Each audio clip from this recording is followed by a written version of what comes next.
The stakes are very high this weekend for the Steelers and the Ravens. And, of course, if you talk to players from both teams, this is essentially a playoff game.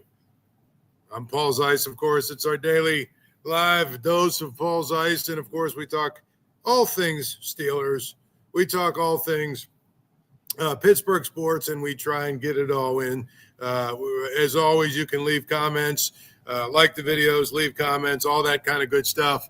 Hopefully you will enjoy as we continue to try and build this channel up, and we continue to try and make this venture a successful one, but also one that is informative, useful, and all of that other good stuff. Before we get started, the game is always on at Archie's on Carson Street, Pittsburgh's best place for food, drinks, and sports. Open for Sundays for the game 12 to 2. Be sure to check their daily drink specials. Stop in 80-cent wing nights Monday through Thursday. Tell them Paul Zeise sent you when you get there. And, of course, don't forget you can always eat the Paul Zeise grilled cheese sandwich. Tell Archie I said hello when you get down there. You listen to the participants in this game on both sides of the ball with the Steelers and the Ravens. They're talking about basically this is a high-stakes game, almost like a playoff game. And I would say this, for the Steelers, in some ways it is a playoff game because I think if they win this game, they're going to win the AFC North. I think that'll give them the upper hand that they need for the rest of the season, and they'll be in a place where, you know, as long as they don't lose any weird games, and I'd have to look at their schedule to see who, you know, Browns to the Browns, for instance, or something like that. They win this game, they're probably going to win the division. So it is kind of a playoff game because the Steelers have a chance to maybe really put some space in between them and the Ravens. For the Ravens, obviously, it's a playoff game in some ways because if they win, it gives them an opportunity maybe to get back into it and have an opportunity to win the AFC North. The key is they play again in, you know, a few weeks, and when they play again, the winner of this game obviously is going to have a little bit of the upper hand. And if it's the Steelers, like I said, and nothing crazy happens, they could even lose that second game against the Ravens and still win the AFC North. So I do agree that the stakes are high and that it is sort of a playoff game. I get that. But I also know that there's a lot that can happen. And one of the things that we've seen time after time after time after time, the team that is, you know, playing right now is not necessarily the team that's going to be playing, you know, in a month. There are injuries that happen. There are things that go on. There are some players that maybe they don't get injured, but they get banged up. It's really the NFL is a war of attrition in so many ways, isn't it? You have to be able to survive the 17 or 18-week grind or whatever it is in order to get to the playoffs. And then you hope once you get there that you're able to have home field advantage, which, of course, only one team ultimately gets a bye and home field advantage. Right now, that team is obviously the Chiefs. You got to believe that they're going to lose some games here down the stretch. I mean, I can't imagine they're going to go 17-0 or 18-0 or whatever. But, hey, so far, they have basically gotten, you know, found a way to win. So if they continue to win, obviously, nobody else is going to be able to get the number one seed because everyone has at least one loss. The thing about it is that doesn't necessarily mean they're going to go to the Super Bowl. It just means it's probably going to be difficult for teams because the road goes through Kansas City. And I think the thing about it is, with respect to the Steelers, one of the things that's really important for them is that if they don't get that bye, to get a home game. You know, get a home game, because if you get a home game and you win your division, theoretically, you have a little bit lesser of an opponent in your first round. Maybe they get that monkey off their back where, you know, they haven't won a playoff game in 7 seasons. I mean, I'm sure you've never heard that before. Maybe they get that out of their system, and then they go in the next week and figure out what it is they have to do in order to be able to go out and make a run towards the Super Bowl. I think the other part of it is you can't always bank on that, because if you think about it, if they win the division, I mean, there's a really good chance that they could end up playing the Ravens in the first round anyway. You know, if things line up the right way. I mean, I would assume, looking at it right now, that the Ravens or the Steelers, whoever doesn't win the division, is going to be the 5th seed. So if the team that wins the division is the 4th seed, that's how it would line up that way. And I think that when you look at how things are falling, obviously the Texans are probably going to be the 4th seed. I'm assuming they're going to win their division. But, the Chiefs have 0 losses. The Bills have 2. Obviously, they're going to play each other this weekend. So maybe the Bills get their 3rd loss, or maybe the Bills win the game. And if that's the case, then probably the AFC North team is fighting for that 3rd seed. There's some other teams like the Chargers. I'd have to look at what the rest of their schedule is. Maybe they slide into that 5th spot, and who knows, the Ravens are the 6th seed. And so I think if you look at it that way, this is a really big game from that standpoint. The teams, the players, the participants, the coaches, they've all made it very clear how important this game is and what's on the line and what's at stake. They've all made it very, very clear that they're trying to, make it a regular season game, but they understand that there's more on the line. They understand that, we're talking about basically the fact that this could be a game that maybe isn't a playoff game, but acts like a playoff game, just because if you think about it, it could be a determining factor in who wins the AFC North. And if that's the case, then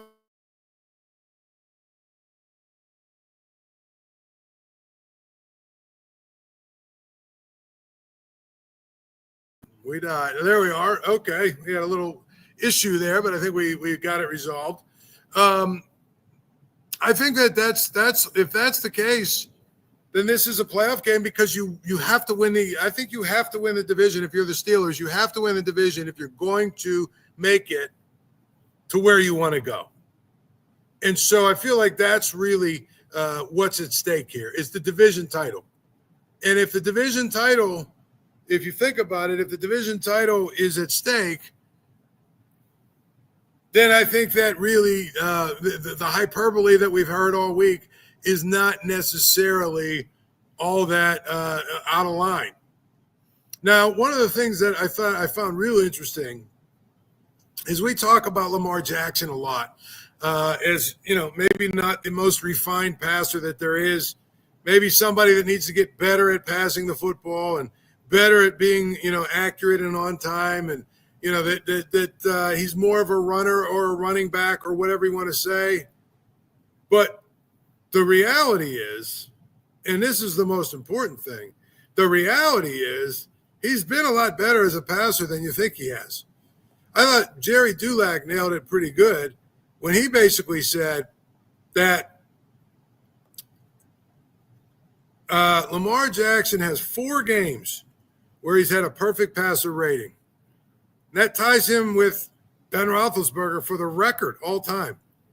Tom Brady, Peyton Manning, Marino, none of them had more than 4 perfect passing games. And Lamar Jackson's already had 4.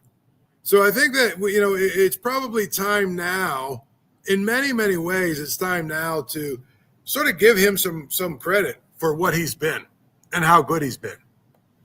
The game's always on at Archie's on Carson Street, Pittsburgh's best place for food, drinks, and sports. Open Sundays for the 12 to 2 a.m. Be sure to check their drink specials. Stop in for 80-cent wing nights Monday through Thursday. Tell them Paul Zeise sent you. I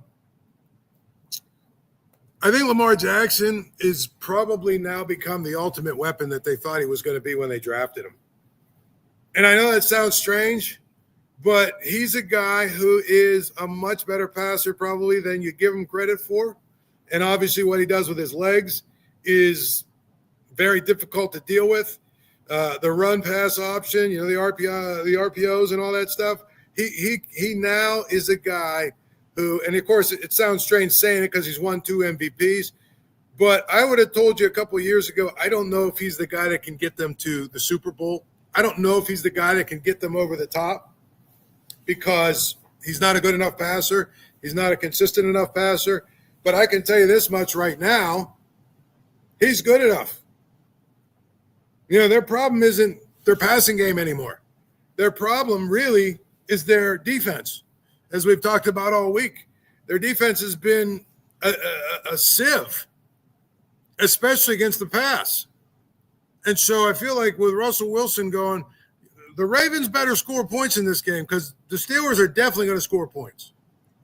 And that's what I tell you, all the time. Like, this is not the same kind of game that we were used to with the Ravens and the Steelers. The stakes are the same. But at the end of the day, it's a completely different game that's going to play out on Sunday. It's going to play out in a way where the offenses are going to dictate what happens. That's just, honestly, that's just the truth. Like, I think the thing about it is, if you're still on a train that Lamar Jackson isn't a good enough passer or whatever that is, you got to get off that train, man. You got to watch him play. I thought actually the last time they played the Steelers and the Ravens, when Lamar Jackson played, I thought his receivers stunk. I thought that was their biggest problem. Their receivers stunk. And so I think really, you know what? They dropped a lot of passes, and they didn't really do a whole lot of stuff to help Lamar Jackson out. I thought he played well enough to win the game, to give them a lead to win the game. One of the topics that was thrown out there was the fact that there are some people that are wondering, is Minkah Fitzpatrick worth the money that he makes? And, of course, when you look at the money that he makes, okay, it is pretty substantial. And I think that when you look at his contract, which I'm going to pull right up right now, there is maybe some question about whether he has earned it. Here's the thing about Minkah Fitzpatrick. I don't know that he's been very good this year. And what I mean by that is he's been, obviously better than your run-of-the-mill average safety. But he's not judged against the run-of-the-mill average safeties, is he?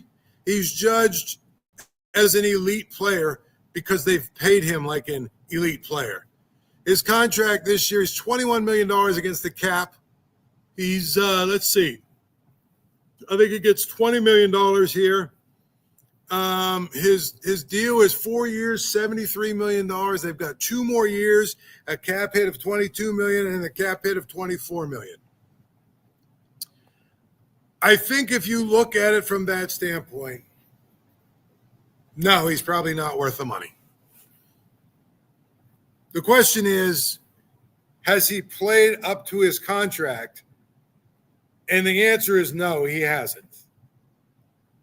The second question, however, which is more important, is, has he played well enough to justify his spot on the defense and justify the fact that he's still one of their best players on defense? And I would say yes. We're judging him based on star power. I get it. And he hasn't lived up completely to that contract. But when they needed him to make plays on Sunday, he did. When they've needed him to make big plays, he has. Again, I always go back to that line from NFL films. Great players aren't always great. They're just great when they need to be. And so, to me, he's been good and really good and sometimes great when they've needed him to be that. And I think he's worlds better than any other safety they have or could have. So when I hear people talk about a guy who's overpaid, if you want me to sit here and tell you that I think he is probably paid more than what his production has been, yes, I would say that. But here's the flip side of that. He's a good player who's a starter for a reason. And so since he's a good player that's a starter for a reason, sometimes you overpay those guys a little bit. And I think that if he continues to okay, so we've got this guy named Paul Tomko who thinks it's cool to swear on this because he's too much of a pea brain and too much of a lowbrow idiot to come up with something other than just swearing, okay? So, it's ridiculous. And I think he even gave me the finger. So my point is, it's really now going to be one of these things where we are basically having to now deal with this nonsense. And I think that, it's silly. It's totally silly. I mean, here we go. And, it's just now comical to me. I mean, I don't understand these people. I just don't. Hopefully Paul's having a better day. I don't know if he is or he isn't, but hopefully he is, or he will, because he's being a clown. You're being a total clown when you swear at me and all this other stuff, basically because you don't like what I'm saying. Get a life. Seriously, bro, get a life. I mean, I have zero tolerance and time for any of that nonsense. If you want to have a back and forth, if you want to leave comments, we'll definitely leave your comment. But if you're going to be a jagoff, then just stay home. Seriously. Anyway, the thing about Minkah Fitzpatrick, which I was saying before I was so rudely interrupted by this moron, is that the bottom line is I don't know that he's lived up to his contract, but he's been a good player who's made plays. And I think that's the most important thing. It's important to me.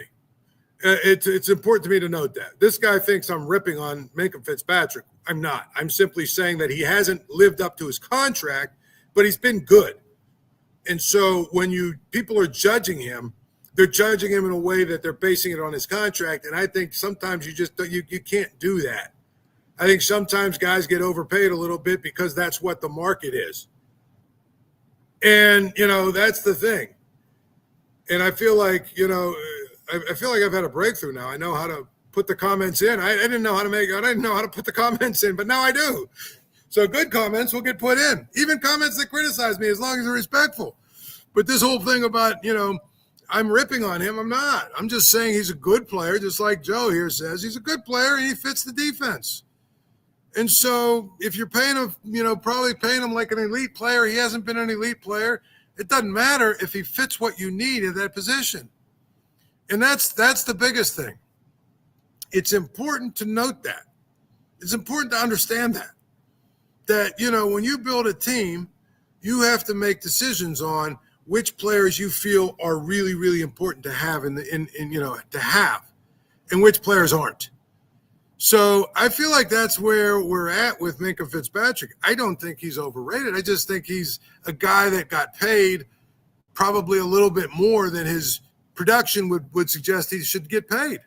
And that's okay, because it's not like he's, pick somebody who, Deontay Johnson. Remember when he got I think he got a little bit of money. Why didn't he get $14 or $15 million, which would have been okay, except for he wasn't very productive. I think he had one touchdown that 1 year, maybe even none. I mean, you starting receiver, you need to do better than that. And, especially when they're paying you a little bit of money, you have to be more productive than that. The question then becomes how productive do you need to be? I mean, I don't think you have to be an all-pro. If you're a starter and you're making plays and you're doing the right things and you're helping this team win games, then you've lived up to at least some of your contract. I mean, if you look at the Steelers, to be honest, their big contracts are what? On offense, they pretty much have no big contracts. Ciamalo and James Daniels made a little bit of money, but for the most part, nobody else is really making any money on offense. Pickens is on a rookie contract. Najee's on a rookie contract. Jalen Warren's on a rookie contract. Russell Wilson's getting paid like $1 million. Freiermuth got a little bit of money, but that contract's not excessive. I mean, for the most part, nobody's making any money on offense. So on defense, they've got Cam Hayward, who, has been good this year. They've got TJ Watt, who is TJ Watt. They've got Minkah, who makes a lot of money. And they've signed some guys like Patrick Queen and Landon Roberts, not necessarily to huge deals, but to, decent money deals. And then Alex Highsmith. And I would say that every guy that I've named has been productive. So if you're at least getting production out of the guys that you're paying, I think that is important. I do. And so I feel like, see, Paul, a nice, respectable comment, and you get put on the comments. See how that works? Nice and easy. I don't agree with you because, again, if we're not calling your name on defense, depending on what your job is, it could be a bad thing. But my point is, they're not really paying anybody on offense. But look at the guys that are making – in fact, if you go to the Steelers payroll, right, go to the Steelers payroll, which I have right here, and talk about the guys who are making the most money. Ready? TJ Watt, we can all agree, has been a very productive player who's made plays, who obviously is a guy that has justified his salary. Minkah Fitzpatrick, to be honest, I don't know that he's lived up quite to his contract, but you know what? He's made plays, and he's been a starter, and he's been a guy that's warranted starting, and he's been a guy that's down the stretch made some big plays for them. So, yeah, I would say that he probably is a guy who has, they justified paying him. Larry Ogunjobi, he's the third highest paid guy on the team. Has he been the third most productive? That's probably a stretch. But I will say this. He's been pretty good. He's made plays. He's showed up. He's been a run stopper for them. So it's not like they paid somebody who's a total bust. Cam Hayward speaks for himself. Ciamalo speaks for himself. Alex Highsmith speaks for himself in terms of they've warranted the money that they're making. Patrick Queen has warranted the money that he's made. Dante Jackson, they traded for. He's been okay. I don't know that he's been great, but he hasn't been a bust. The next guy after him, Chris Boswell, obviously has more than earned his money. And then, say, a Landon Roberts. I mean, I didn't name a single guy who hasn't helped win at least one game this year. Not one. They've all been players who have actually been productive and helped this team win. So they're giving the money to the right guys. That's a key to me. They're giving the money to the right guys. And if you're giving the money to the right guys, it gives you a chance to be productive and win games. And I think that's really going to be a key going forward here when you evaluate players. I mean, I'll give you a great example. You remember Terrell Edmonds is the poster child for this. He was a first-round pick. And so it was very, very, very, very, very much considered that he was a bit of a bust because he never lived up to that first-round billing. Never really played his way into, boy, there's a first-rounder who's earned, the stripes and proven that the Steelers were right to pick him. But here's the thing. For 4 years, he was actually a reasonably productive, okay player. Not great, not terrible. Played a lot of games, started a lot of games, made some plays for them, did some good things at times for them. Times his limitations obviously showed up. But my point is, if he would have been a fourth-round pick, everyone would have said what an incredible fourth-round pick he was. Because they were measuring him against fourth-round picks and saying, well, they got him in the fourth round to get this much production out of him. That's pretty good. He was a first-round pick, though, which means expectations were much higher for him than probably his talent warranted. And sometimes that's what happens with a contract, too. You give a guy X amount of dollars. He gives you Y production, which is actually not bad, just not quite what you would expect with that much money on the line. And at the end of the day, is he helping you win games? And I think Minkah Fitzpatrick is a part of the solution, not the problem. Okay? I think he's a good player. I just don't know that he's as elite of a player as maybe they had hoped he would be. There are times during games where, you can look out on the field, and even though I don't necessarily know exactly what the coverage was or who was supposed to do what, you have a pretty good idea that your safety was supposed to be somewhere and he wasn't, or your safety missed a tackle, or your safety missed a play, or your safety didn't rotate quite the right way. There's times when that happens. But there's also times when he comes up and he blows somebody up, and on 3rd and 3, he comes up and he blows somebody up and forces the other team to punt. There's a lot of good things that he does. his net positive in what he does. The question now becomes, is he elite? Probably not. But that's okay. You can't have an elite player at every single position. I think they obviously have an elite player in TJ Watt. I don't know if he's elite anymore, but he's still really, really good in Cam Hayward. I think Alex Highsmith is the most underrated player on the defense. I think he's really good and doesn't get nearly as much credit as he should. I think there's a lot of people who still are convinced, well, he benefits from having TJ Watt. Yeah, but TJ Watt also benefits from having him. I think Patrick Queen in the last 3 weeks has really started to play like a very, very good player. There's a lot of good players on that side of the ball. That's individually. Now they need to put it all together, and that defense needs to become what it should be given the payroll. Because that's another thing that is really kind of defining where this team is going to go in the next few weeks and even into the playoffs. They pay a lot of money. They pay a lot of money for their defense. And they pay a lot of money for their defense to be elite. Hasn't been elite this year. There have been times when it's been really good against really bad quarterbacks, but the reality is they've sprung leaks that they shouldn't have sprung against some teams. And I think that if they're going to be elite, they've got to get to a point where every week they're showing up as a unit and shutting the other team down, no matter who it is. And I think that collectively, all of them, collectively, I think have a chance. And that's where we're at with the Steelers. If you look at them all together, there's a lot of good players on that team. One guy that got introduced back into the mix is Cam Sutton. I don't know what to expect from him.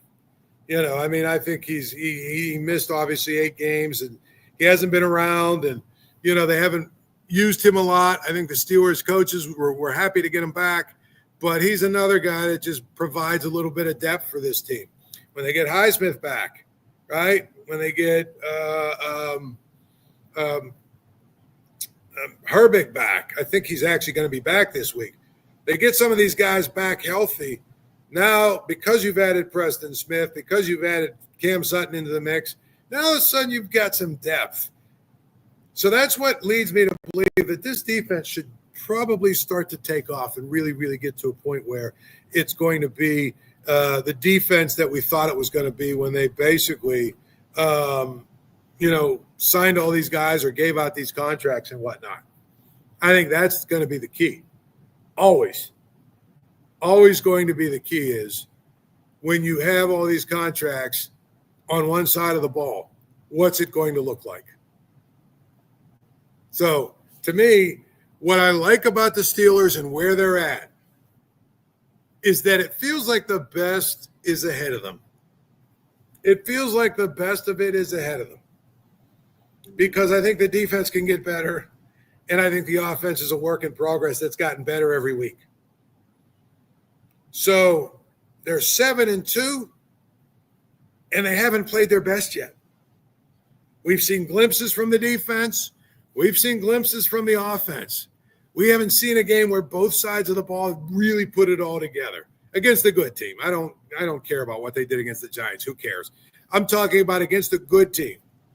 Like this week against the Ravens offense would be a great time for the Steelers defense to sort of show up and say, okay, this is who we really are.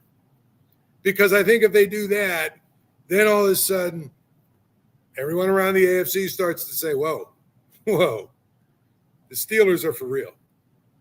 I mean, again, you add Russell Wilson to the team. I'll say it 100%.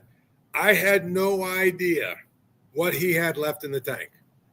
And when they signed him, I said, it could work. It could. He could, still have some left in the tank. And, maybe getting out of Denver is the best thing for him, a change of venue, all that good stuff. Maybe it'll work.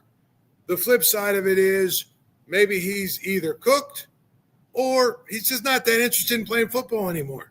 He's got a wife that's worth a gazillion dollars. The Broncos have to give him $40 million. It doesn't matter what he does. And he's already won his Super Bowl. What is his motivation to try and come back and play at a high level here? Well, you know what? I was wrong. The guy's motivated to play, it seems to me. He wants to be good. He wants the Steelers to be good. He wants to show everybody, especially all the people in Denver and all the people that doubted him over the last 2 years. I think he's got a chip on his shoulder, which is a good thing for the Steelers. I was also kind of wrong when I said, you know what, Justin Fields didn't do anything wrong. Why did he lose his job? I don't think it's fair. I don't think it's right. Watching his team now, watching this team with Russell Wilson now, I'll be honest with you, they're a completely different offense because of his ability to throw the ball. Justin Fields did well enough. Justin Fields was a good enough fill-in guy, but he ain't Russell Wilson. And that much has been clear. And as I've said, I think the Steelers still find a way to beat the Jets and the Giants with Justin Fields. I do. I don't think that it would have required that much heavy lifting from Justin Fields to beat those two teams. But I'm convinced they would not have beaten Washington this week if they had Justin Fields playing instead of Russell Wilson. Because the whole point of that game was the whole point of that game was their ability to throw the ball. Their ability to throw the ball, okay, meant that even when they got behind, it didn't matter. They were able to come back, even when they got behind. And that's a huge thing for me, is if you're in a playoff game and you fall behind somebody, can you come back? That was always the knock on Lamar Jackson, and, he doesn't throw it well enough. I think, honestly, if they get behind in a game now, they can come back and probably win and win in a shootout because I think he's a good player. But you know what? I think the Steelers are the same way now. I think the Steelers, the Ravens, and the Bills are the three teams that are built to beat the Chiefs. The issue is you can't give Patrick Mahomes the ball late with a chance to win because he's going to win the game. But you can match touchdowns with him and actually get a lead because these three teams, to me, all have really good passing games. And think about how long it's been since we've said that about the Steelers. That's, to me, the key. Think about how long it's been since we've said, boy, the Steelers have an elite passing game. I can't even tell you. 2018, maybe? So that, to me, and the fact that they now got Mike Williams and they've got to get him involved in the mix. And, they'll get, I think Van Jefferson's been banged up and Calvin Austin's been banged up. They'll get all these guys back healthy. Their offensive line now is probably what we're going to see for the rest of the season. So each week they'll grow and they'll gain a little chemistry and they'll get better. That's the key. This team has a chance to get better and better and better and better. And I think that's where we're at with the Steelers, because of the offense and because of the defense. Both units are a work in progress.